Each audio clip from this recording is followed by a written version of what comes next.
How can we help you? Well, we definitely want to go through the training with you guys. Is my fiance on? Annalisa on? Hi. Oh, you are there. Okay. All right. So good. So yes, we're very interested in doing government contracting. Let's see. I'm not seeing anyone. I'm just seeing. That's okay. What kind of work have you been doing? I've done construction my whole career. I've been in the flooring industry. I sand and finish hardwood flooring, and do installs and staircases and stuff. Okay. And I've had most of the time I've had employees. Up to the pandemic time, I had a pretty large company of 10 guys working for me. That's not in the flooring industry. That's a lot. But And then what got you interested in our stuff? well, I've done work for people that have done government contracting, and they're very wealthy. Okay. And Now, I just knew that there was a market there that I've never been introduced to, and I knew the money was better. And I knew if I need to make some changes here before retirement, I need to do it now. And I came across you guys. I don't know how I came across you guys, but I did. And I started following you, and I started sharing it with my girlfriend. sure. And And most people, when they say government contracting, they're actually referring to city, county, and state. well, I was actually thinking the U.S. government when I. Okay, good. I just want to make sure you're in the right place because we're the Yeah. federal government construction guys. We can't can't help you to get city, state, county, those types of jobs. Right, right. Okay. And let me introduce my girlfriend. She's Annalisa, and she's a very, very sharp businesswoman. She was in the real estate business for a number of years. In fact, the very first month, she sold 27 pieces of property. She's too shy to tell you guys, so I'm going to tell you up front. And after that, she was the number one salesperson in the company of about 75 people. And so she maintained that for 7 years straight, and then got out of that and started a vegetarian restaurant with her mother, and that is successful, still running today. Although she's turned that back over to her mom now, so she's free and able to help me, and we've been friends for 4.5 years, and now we're engaged as of just a couple of months ago. So, well, back in September. Congratulations. So thank you. Yes. Nice to meet you, Go ahead. Annalisa. Nice to meet you, sirs. How are we here in the Zoom? Oh, Hi. hold on. Okay. Good morning to everyone. Nice to see you all, guys. And this is my first time actually to work with American guys, if ever, because my fiance told me that it's gonna be more of American people working with. So I'm very excited and to know how this business works. I'm kind of familiar with government contracting here in our country because my father is an engineer, so he worked for governments before. So I just want to know exactly how it works in your country. For sure, there's a difference, a huge difference, and I'm excited now to know because this is our first Zoom. Sure. So, generally speaking, before somebody gets on the phone with me, I've got a video that teaches people how to find, bid, negotiate, and perform federal contracts everywhere. I don't know if what you guys have seen of me. Steve, when you referred earlier in the conversation that you've been following me, when you say following me, have you been watching my YouTube videos? Have you been, you know, have you been receiving our marketing texts? Yes, your marketing text, almost every one of those I've been following through, and then I got onto your website, and there's a bunch of testimonials and interviews there that I've been going through. So I've probably listened to 25 or so of your different videos. And one of them was with a fella named Michael, and the reason I'm highlighting this video is because that guy asked me more questions than anybody had ever asked me before, And usually people get all their questions answered when they watch that video. And in exchange for watching that video, I teach in there what's called Federal Acquisition Regulation 13.004. Do you know off the top of your head if you've come across that?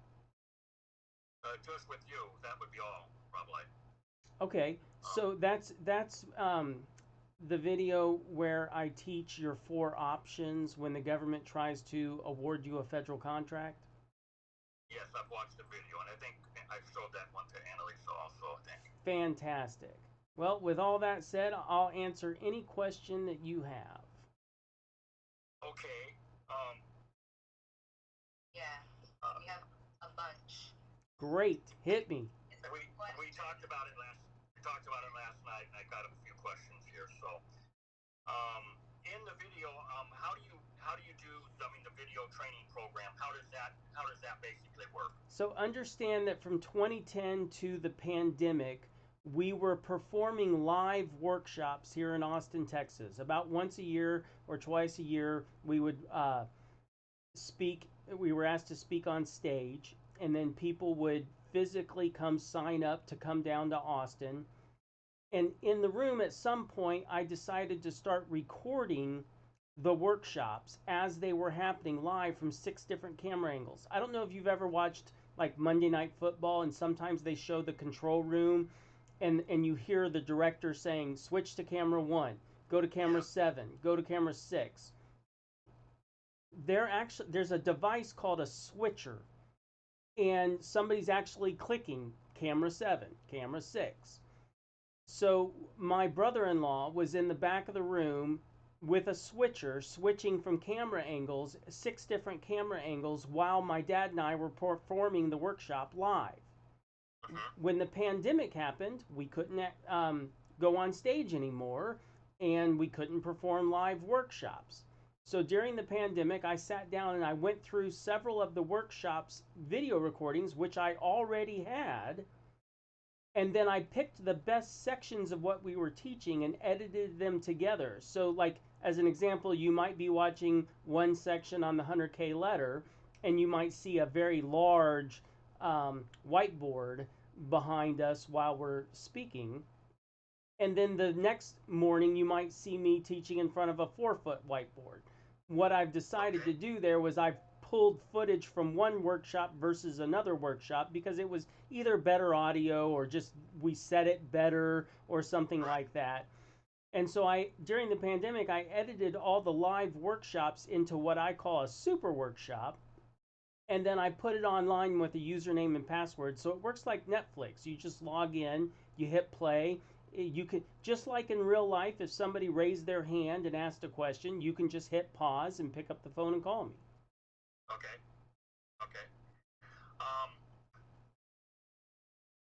And so we have a designated time for that. Is what we'll have to have, probably. No, it's go at your own pace. So in real life, it happened on a Wednesday, Thursday, and Friday, a 3-day workshop. Okay. Most people that go through the workshop now with the online version tell me that it takes them about a week just because life gets in there. But it's so much better to have it online because in real life, when somebody went through the workshop on Tuesday, then there's no replay, and they're going, man, what was that guy saying? Or what, man, I really want to revisit this part, and they'd have to come back to the live workshop. There was no online version.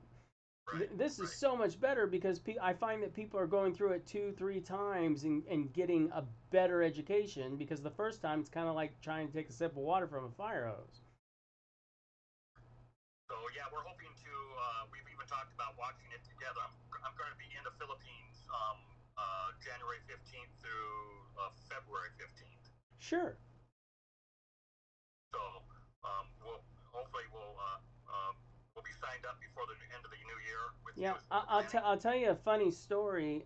About a year ago, a fella, we were having a Zoom like this, and he just invested in the workshop while we were on the phone. Oh wow. Okay. But what was funny was the next day, about 28 hours later, he called me. And I said, hey man, what's up? He said, oh my God, that was the greatest thing I had ever watched. I've ever seen. I'm going to bed now, and he hung up on me. He had stayed up all night, watched the whole thing straight through. I promise I'm not going to do that. It never occurred to me that somebody would binge watch this. Yeah. Although I have watched a lot of yours late into the night, so. The price for the training process. We only sell 3 things. Number 1, we sell the SAM registration. Every contractor has to be SAM registered. Have you seen my blurb on SAM registration? Yes. Okay. What's your price on that? $700. Okay, $700. And that's a one-time fee. Correct. And the training program? $5,000. $5,000. Is that good through Christmas time?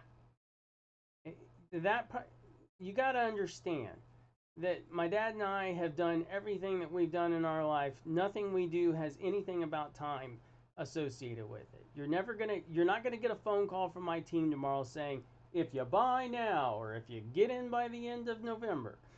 The pricing has not changed in, I don't know, 15 years, something like that. Many years, okay. And then the software program for SAMs, I guess, is what you developed. Correct. That's Bid Tracker. Bid Tracker, that's right. And that's $597 a month. Oh, it's a monthly. It is. You got to understand that Bid Tracker is the only system that's put together by real human beings, not web scrapers. And we've got 2 full-time guys that do that. So that's $579, you said? $597, $600 a month. Oh, $600. Okay. Now, if you're going to be out of, like, let's say we're going to take a vacation for a month. Is it every month repeat, or is it month by month? So, first of all, nobody's ever going to hold a gun to anybody's head about money on my team. But I'll just tell you this. It's a subscription-based service, but 10 years ago, something happened that I wasn't expecting. A guy joined the membership program for like 3 months, got all the information, and then quit, which is fine. I got no problem with that. But then about 3 months later, he calls me up and he says, hey, I've got a problem on one of the federal contracts I won. I said, great, join the membership program and I'll solve your problem. So he joins the membership program for $600 a month, and I solve his problem. It was about a $10,000 problem. And then quit. And then he quit. And I went, oh, I get it. So here's the rule. When you join the membership program monthly, if you stop and you want to come back, it's a year in advance, $5,300. Okay. Okay. And all right, that sounds fair. What kind of business do you recommend that we set up? Sole proprietor. So LLC? it'll anything that is a legal entity with the state can be registered in SAM.gov. So it can be a sole proprietorship, it can be an LLC, it can be a corporation, it can be a limited liability partnership, it can be a trust, it can be any legal entity. Any recommendations on your side? I mean, look, I'm not a tax advisor, but it's my understanding that S corporations have better tax rates. Okay. And I know you can change once you get started. You could go from sole proprietor to an LLC or to an S corp later on. Yes. So, but then it has to be re-registered or a registration update. Yep. Okay. So I'll talk to an attorney or a tax person on that then. Accountant. Okay, quick question for you. In your state, is there corporation tax? Good question. I don't know. I'm in Tennessee now. I had a S corp when I was in Kentucky, and there was I'll have to check on that. Well, I mean, even Texas has a $300 or $400 franchise tax every year to keep the entity going, but right. But any of them will work. But when I say tax, I'm not talking about corporate taxes. I'm talking about income tax. Oh yeah, yeah. Oh, income tax. Tennessee is no state income tax. Good. Tennessee and Florida are, and there might be a few others, but I know Tennessee and Florida are both no state tax. Now our sales tax is high. Yeah, I wouldn't worry about that for this. Okay, so what's the next question? Next question.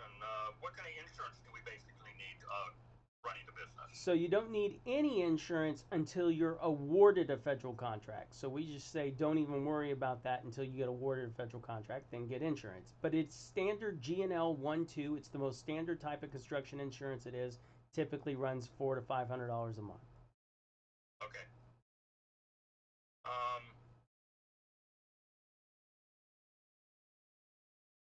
Another question I had, will the government accept bids after closing time if there are no other bids that have occurred? Extremely rare, and I'm curious as to why you even care about that.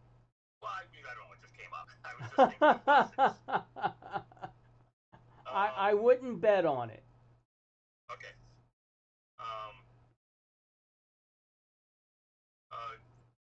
When starting out, you recommend working close to our home state, as close as we can? No. On bids? No? No. If you go back to my video on RFQs, I mean, let's just talk about this for a second. Are you in front of a computer? No, just my phone. Okay, then you're just going to have to, are you taking notes? Yes. Okay. So, Federal Acquisition Regulation 13.004.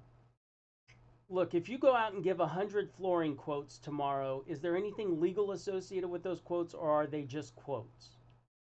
They're quotes, so we sign, the other person accepts it. That's right.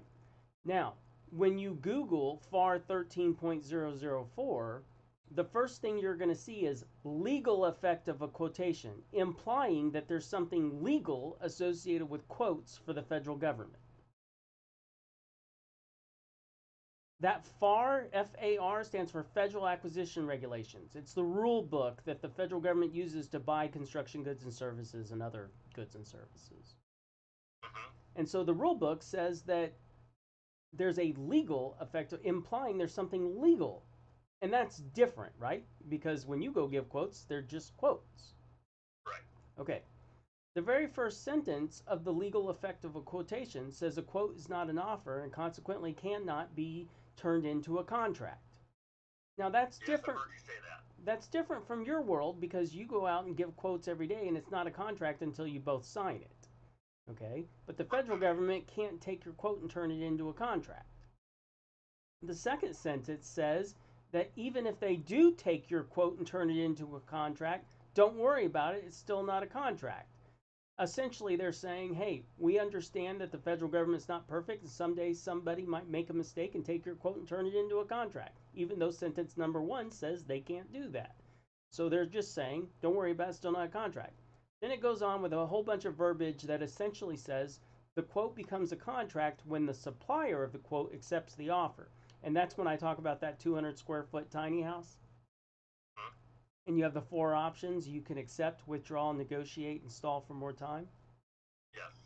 So after you've gone through that and this conversation right here, what is your risk for turning in a bid on an RFQ? None. That's right. So does that answer your question? You're at no risk. What the hell difference does it make where the job is or what the work is? Well, I was just saying from a practical standpoint, going out to the job site and making sure it's fulfilled correctly and stuff like that, if all possible, But look, I'm not going to discourage you from trying to go after work that's local. In fact, if you're in Tennessee, I mean, you got Shenandoah National Park not very far from there, and there's a lot of great work that happens out there. Okay, but and we have one of the military bases there too, right? I live in the same town where there's a big military base. Yeah, and there's nothing wrong with going after work there, but I wouldn't look. My dad talks about this air conditioning job they did up in Alaska. Did you hear about that one? Here, I'll just remind you. Look, if you had to replace a 3-ton air conditioner in your home, how much would you expect to pay? There's no wrong answer. Just give me a guess. $6,000 to $7,000. Okay, fair enough. All right. Now, this job came out, a solicitation. My dad and his guys, they turned in a bid for $107,000. Now, look, you got to understand there's a huge difference between our business and your business. Because if you go out tomorrow and you get a $50,000 or $100,000 flooring job, can anybody walk into your office, open up your filing cabinet, and go, holy shit, Steve, you got a $100,000 flooring job? No. No, because that's private. I'm sorry? Yeah, right. Okay. You're correct. Yeah, no. But every federal contract my dad and I got in our entire career, is that private or is it public information? Public. That's right. So do you think we'd ever lie about any federal contract we ever got? No. Do you think we'd ever lie about any of the guys that we've taught this stuff to, their contracts that they've gotten? No, it's all public. That's right. Somebody could look it up and call us a liar. So when I tell you that he bid $107,000 for that contract, do you believe me? Yes. Okay. Now, do you think he cared whether the local HVAC guy charged him $7,000 or $8,000, $15,000, or even $30,000? Probably not. No. Do you think one of us went to Alaska to install a 3-ton air conditioner? Not personally install it. No, but. That's right. So what? Look, I'm just telling you that's how this system works in general. It's a little more complicated than that, but that's the basic idea of how this works. And that's why I have that indisputable proof page. Have you seen that on our website? I don't know if I have seen that. Okay, so when I say indisputable, I mean nobody can call me a liar. When you go to GCExperts.com/proof, there's a bunch of videos of guys that have gone through our training going, holy crap, these guys are the experts. Okay? Yeah. I've gone through a lot of those. But underneath their video is a big red button that takes you to USASpending.gov, which is the public profile of the contracts that they've gotten with the federal government. And that's what I mean by indisputable. You can't argue that we didn't teach them, and you can't argue that they did after they got taught, they started getting federal contracts. It's indisputable. Okay, I'll look for that now. Okay? If you do look for it, I need to tell you a little caveat. It used to be that you could link directly to the total amount of contracts that they've ever gotten. But USASpending.gov changed the way that you can hyperlink to their website. So it's only going to show you the last 12 months. However, at the top right of the page is a little drop-down menu, and you can change it from trailing 12 months to all time. And if you click all time, that number will drastically be larger. Sure. Okay.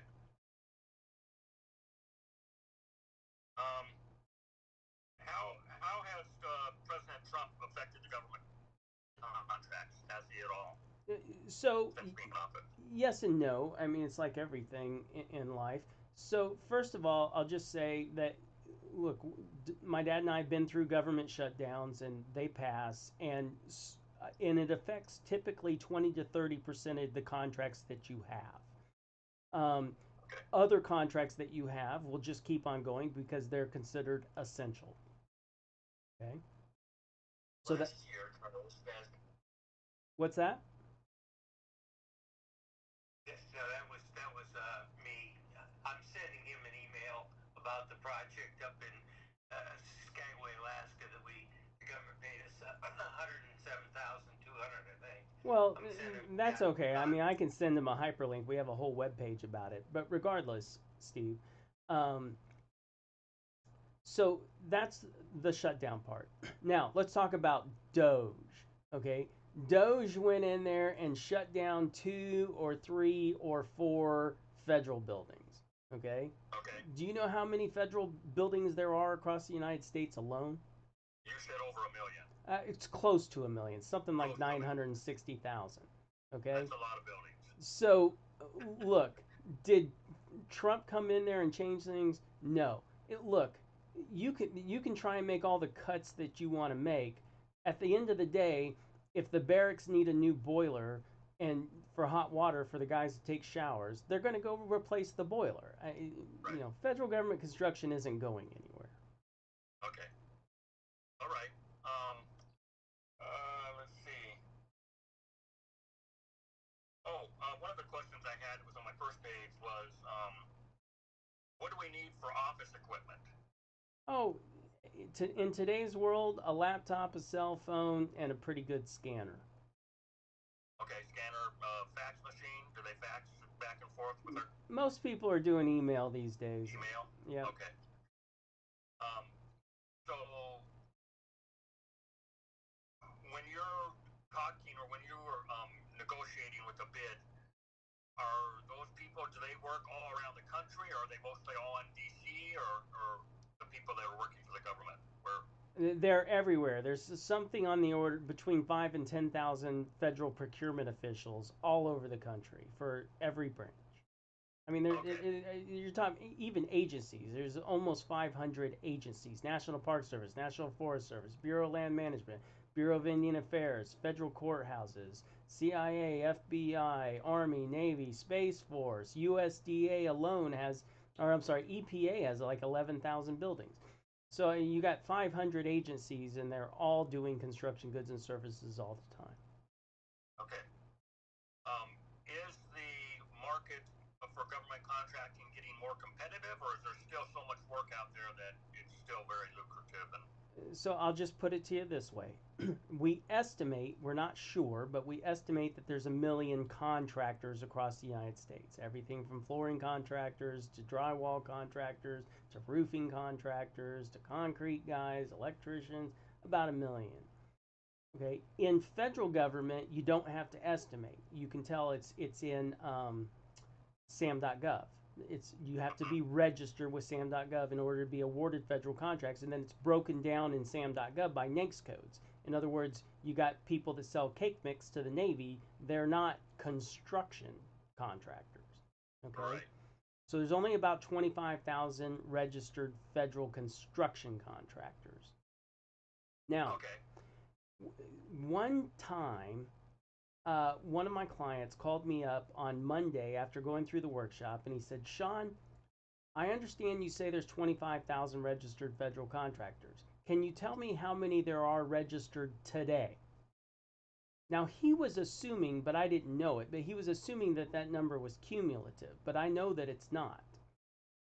But I said, sure, no problem. It's current. It's public information. So I get with my guy, and my guy comes back 2 hours later, and he says, Sean, today it's 23,780. I said, okay. And he goes, whoa, whoa, whoa. What do you mean, whoa, whoa, whoa? He said, there's an interesting number here. Okay, tell me about it. He said, of the last 70,000 federal contracts, not dollars, 70,000 contract awards, they were only awarded to 3,000 of the 23,780. And I burst out laughing. He said, what are you laughing about? I said, that's the whole reason GCExperts exists. Because people, if you Google, I want to be a federal government construction contractor, it overwhelmingly says you got to be SAM.gov registered. So contractors figure it out. Some of them get in there and figure out how to get SAM.gov registered. And then they go, okay, I'm registered. Give me a federal contract. It doesn't work that way. You got to know what to do next. Right. So, that's where you guys step in. And then some people think it's cumulative. If there's 25,000 this year, next year it'll be 35,000. The year after that it'll be 45,000. Well, you have to renew your registration every year. And so if you come up on renewal and you haven't been awarded any federal contracts, what's the likelihood that you're going to renew your SAM registration? Or are you just going to say, well, shit, I tried that, it didn't work? So the $700 is a yearly fee. I'm sorry? The $700 is a yearly fee with the SAM registration. I think my wife charges a little less for the renewal. I think it's, you'll have to get with her with that. I want to say it's $300 or $400 to renew. Oh, okay. All right. I just got a text from your email from your dad. Yeah, but anyway, that's why the number isn't cumulative. I've seen it as low as 22,000. I've seen it as high as 27,000. But on average, it's about 25,000 a year. So yeah, and figuring that most of them aren't out there getting a whole bunch of them, there's a lot of work still to do. Oh, yeah. Look, So that answers my question very 25,000 good. registered federal contractors can't do $300 billion worth of work a year or $270 billion worth of work a year. Yeah. Um, well, we definitely want to go through your program, and your dad was saying that he takes on students that we can go on a 50-50 program Yeah, I'll let you work that out with him. afterwards. Well, we're definitely very interested in that because we want to get our business set up within 2 or 3 years that we can that we can go to the Philippines and live there and operate the company here at the same time. So I really want to use your dad's expertise in counseling to get my business set up structurally so I can operate it from there and have people here that can fulfill different parts of it. Let me kind of clarify that, Steve. Yeah.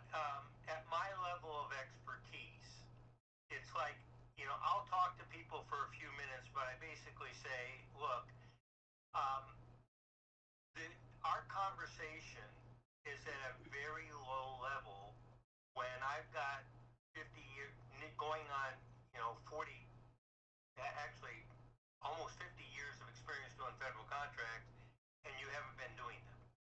But after you go through 30 hours of training through the workshop and you start getting some experience, the next conversation we have is at a different level because you spent 30 hours with a guy that's done over 1,000 federal contracts. Yes. The guys that I invited, when I retired 5 years ago, when I turned 70, because the government makes you retire, right? You got to take Social Security and all that. I really enjoy what I do, what I'm doing, and so I went to a selected group, people who had been through the workshop twice, where they literally flew in, spent time going through the workshop, then came back, a month or 6 months or a year later, went through it again, but they got active. They started actually doing federal contracts.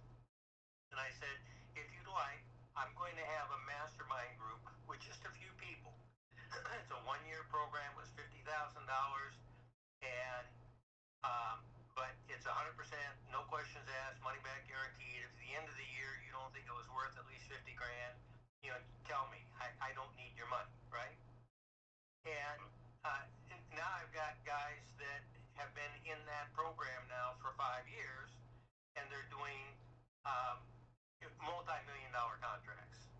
And so we took them there, but they did a lot of federal contracts before they came in and started working with me.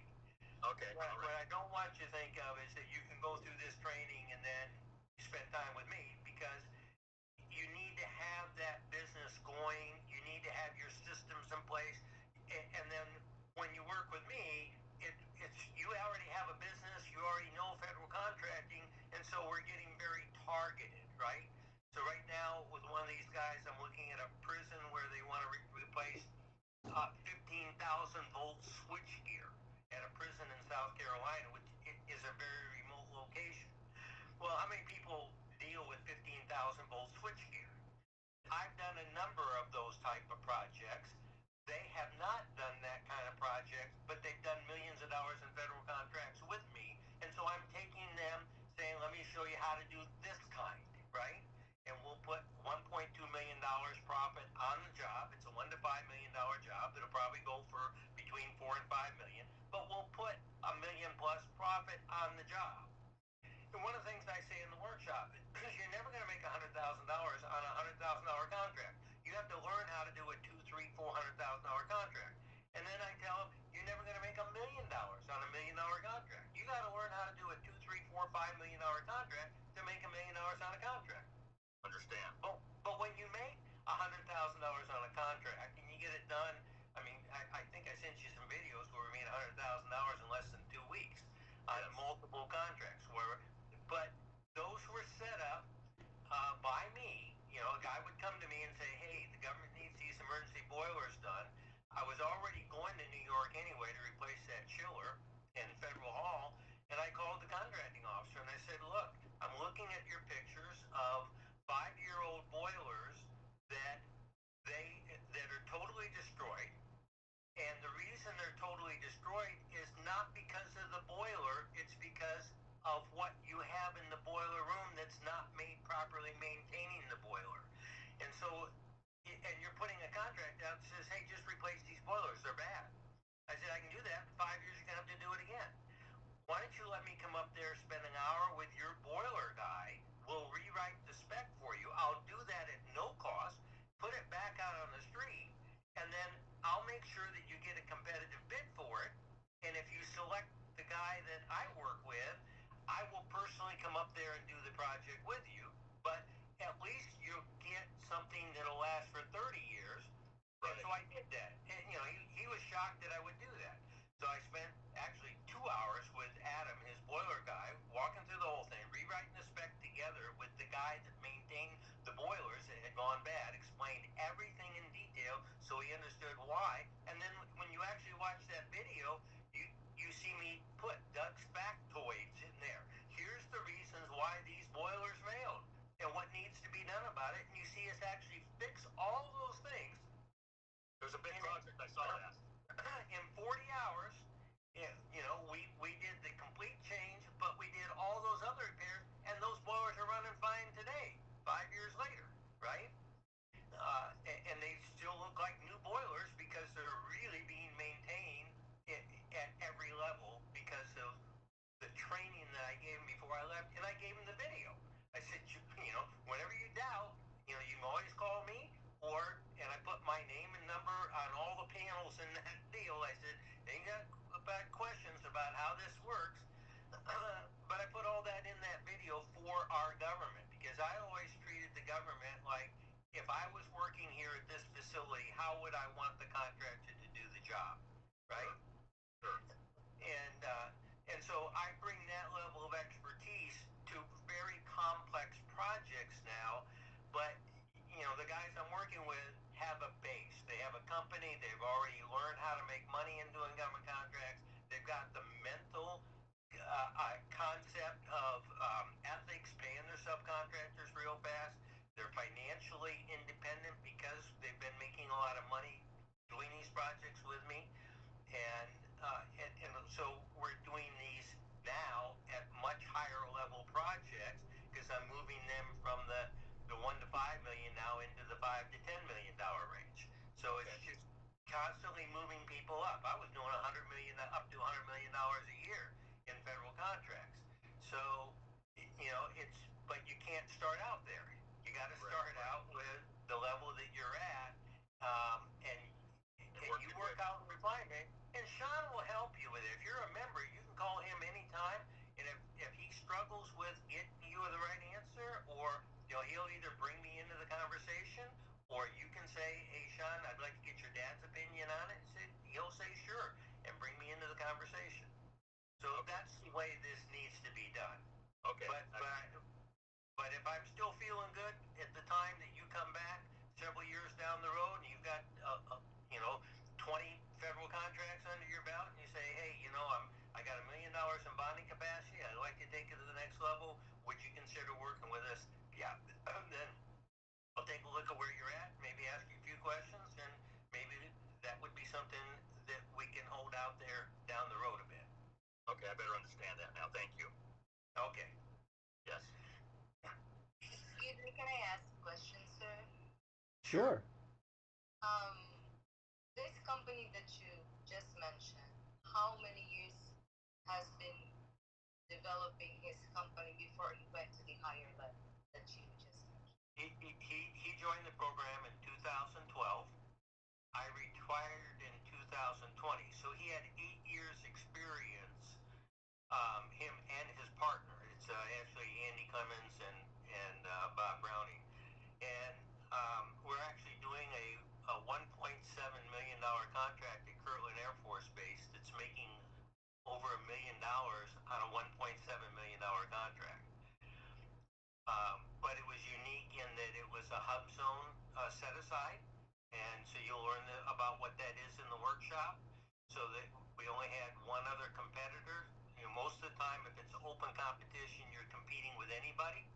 But on this one, because it was restricted to historically underutilized business district owners, and these guys qualified through the Small Business Administration for that. And that's something you'll learn about in the workshop, and you can look up. You might take a note on this, Steve. It's sba.gov /hubzone, HUBZONE, to see if you are in a hub zone. And if you are in a hub zone, then I would highly recommend that when you register at SAM, that you seek the hub zone certification through the SBA, because now you can bid on projects that are not open to the public. They're restricted to a hub zone, or that they'll give a hub zone a 10% advantage. So you could bid $110,000, somebody else bids 115, or let's say 100,000, and they give you the contract because they give you a 10% advantage. Does that make sense? Yes. What was that address again? SBA.gov/hubzone, HUBZONE. SBA stands for Small Business Administration, so it's sba.gov, and then if you put /hubzone, HUBZONE, it'll take you to the description and the methodology of how to get registered, and it'll show you the location. So you can put your address in there and see if you're in a hub zone, and if you are, then once you create your business, go back to that page and go through the process of getting registered as a historically underutilized business district business. Okay. All right. And that's it. All right. Good.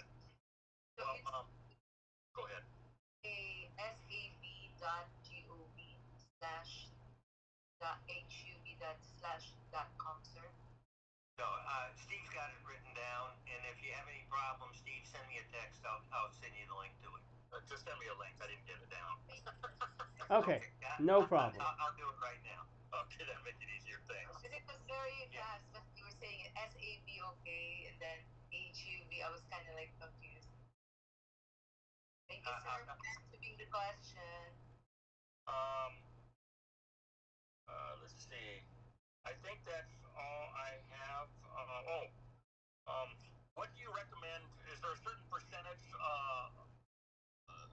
like how much capital should I keep in the business to pay expenses and stuff? I mean, is there a certain percent? What expenses are you referring to? Well, I don't know. That's what I'm, 20,000.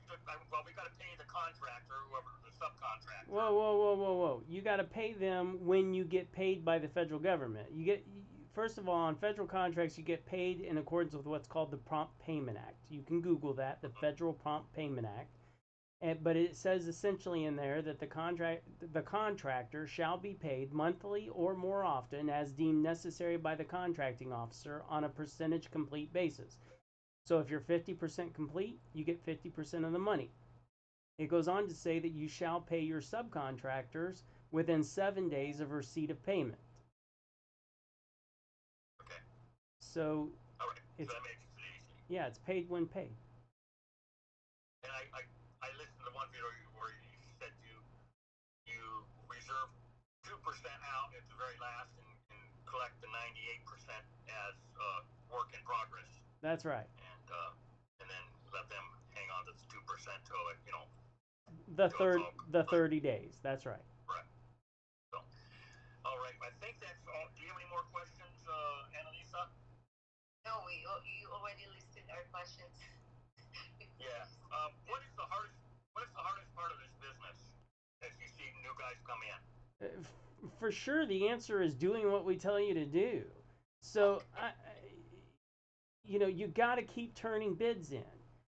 People get discouraged. They turn in 10 bids and then they go, okay, well, I tried. All right. You have to keep turning in bids. I mean, I'll just tell you this. If you had to go into a room and teach 30 people a topic, what topic do you feel comfortable that you could just walk into a room and teach a topic for 2 hours? What topic? Hardwood flooring. Hardwood flooring. Okay. Can you imagine in a room of 30 people that there might be 5 guys in the front row that everything you talk about hardwood floorings, they go, oh yeah, of course. Oh, we do that. Yep. Oh, that's exactly what, can you imagine there'd be 5 know-it-alls? Could be, yes. Yeah. Okay. Can you imagine there'd be 5 people at the back of the room going, what the hell is he talking about? Can you imagine that might also be true? Yeah. But can you imagine that most people, say 20 of them, would be sitting there going, oh, I hadn't considered that. Oh, that makes a lot of sense. We should implement that. Okay, people who are really there learning. Right. It's the same way for federal government construction. Okay, we've taught this to guys over the years, and there's been many examples of people who won the first bid they ever turned in. Most of the guys that go through the program get their first federal contract within about 3 or 4 months. Okay? But there's also outliers on the other side that call me up after 6 months and go, hey, I haven't won a federal contract. To me, those are the guys that are the most interesting because I always ask the same question every single time to them. How many have you bid? And the answer always comes back, well, I bid 3, or I bid 4, or I bid 5. Okay? What is your risk for turning in a bid? None. So what the hell? It just tells me they need re-education. Lamart was the perfect example. He invested in the membership program a year in advance, called me after 6 months. I haven't won any jobs. How many have you bid? I bid 3. What the hell? I said, dude, here's your homework. I want you to pull out 10 RFQs in the next 2 weeks and just bid them even if you have no idea how much it's worth or what it is. You can always withdraw your bid. Man, 3 weeks later, hey, I got one. A week after that, hey, I got another one. Turned out he made $40,000 in the next month. Okay, all right. Another brief story. Carlos went to the workshop. At the end of the workshop, I typically asked, and this was 2011, I think. I would say, what's your biggest takeaway, right? And he says, oh no, I asked him what it was worth, and he said, I have no idea. He said, but time will tell. I think it was worth at least what I paid. Now at the time it was $10,000 a ticket, but you brought 2 people, and it was the year after that somebody said, I don't have another person to bring. Can I pay $5,000? So that's when it changed. But for the first couple of years, it was $10,000 a ticket to get into the workshop. And I just told Carlos, if you go out there and just do what I taught you in the workshop, you'll be fine. And this was like maybe June. And he called me up about 2 months later. So that would have been July, August, September, probably July. And in fact, I sent you the letter he sent me. I just in that email I sent the letter that he emailed to me, and he said, I have turned in 60 bids. I can't even get the government to return my phone call. I haven't heard anything. And I said, look, it's September. I said, tell me exactly what you've been doing. And he said, man, exactly what you taught me in the workshop. We walked step by step. I said, Carlos, it's real busy for the government. They don't have time to get back with you. But just keep doing what I told you to do. I promise you you're going to be okay. Now, October 1, I get a phone call from him. I just got a contract. And I said, hey, fantastic, what is it? He said, I got to pave a parking lot in Vermont. I said, well, you better get busy because they're going to shut down the asphalt plants. The weather gets cold up there, right? Yeah. And then 2 hours later, he called me back. He said, I just got a job over in Hawaii. I said, great, call Kia. He says, who's Kia? He says, he's the guy and his buddy that came over from Hawaii to go through the workshop. He knows everybody over there. He's also a preacher, so he's got a whole parish. So he actually ended up having Kia's cousin do it was all gutter replacements at a national park in Hawaii. And so he never even went out because I asked him months later, I said, how'd you like Hawaii? He said, I never went there. He said, they took care of everything, right? And then later that day, he says, I got a third contract, right? And this was a Friday. Monday morning, it turned out that he got 4 contracts the same day. And all of a sudden, he was off to the races, right? And so, he was thinking, I think it was worth the $10,000. Well, then I get this email going, it was worth at least $1 million, right? And he's since done over $31 million in federal contracts and retired from it. And he's living down in Florida on the coast. So, Wow. Okay. Well, that's encouraging. So, um, well, I appreciate the time here. You've answered a lot of questions, and it's been very encouraging to talk to both of you. And we plan to get, by the end of the year, we hopefully have a $5,000 put together, and the money we need to, do the SAM's registration and all that. So we're anxious to get started. And I know with Annalisa by my side, she's very, very detailed. And one of the questions I had was, how would you see Annalisa fitting into the picture since she's over there right now? Look, there's a better way to say this. Okay. Which is that, look, as a contractor, if you started out today in the hardwood flooring business, and you didn't have a saw, you had to do it by hand, okay, an electric saw. Can you tell me what would be going through your mind if you could invest in a saw? You'd be thinking, man, if I could invest in an electric saw, I could do this much faster and with better precision. Right? Is that what you would be thinking? Absolutely. Okay, so you can envision what you would be doing with that electric saw. Maybe this is the first time in your life, but what I'm telling you for sure is that you can't envision for you or Annalisa what you would be doing with the training until after you've been through the training. Okay. Does that make sense? That makes total sense, yes. Okay, so I'll have that conversation with you after you go through the training. Okay, good deal. I put it down there as one of the questions. That was my last question I had on the paper, so, but I totally understand it. Too early of a question right now. Yep. Okay. Well, I appreciate your time, and I really, you guys, I have to tell you this. You've given me a lot of hope and encouragement. I've worked 40 years, went through a terrible divorce, and I'm restarting back up again. And, that was 10, 12, 11 years ago. But, this has been a huge encouragement to be able to talk to you guys and to know that you are there to help us get into the government contracting. So, hey, thank you very much. We're here for you when you need us.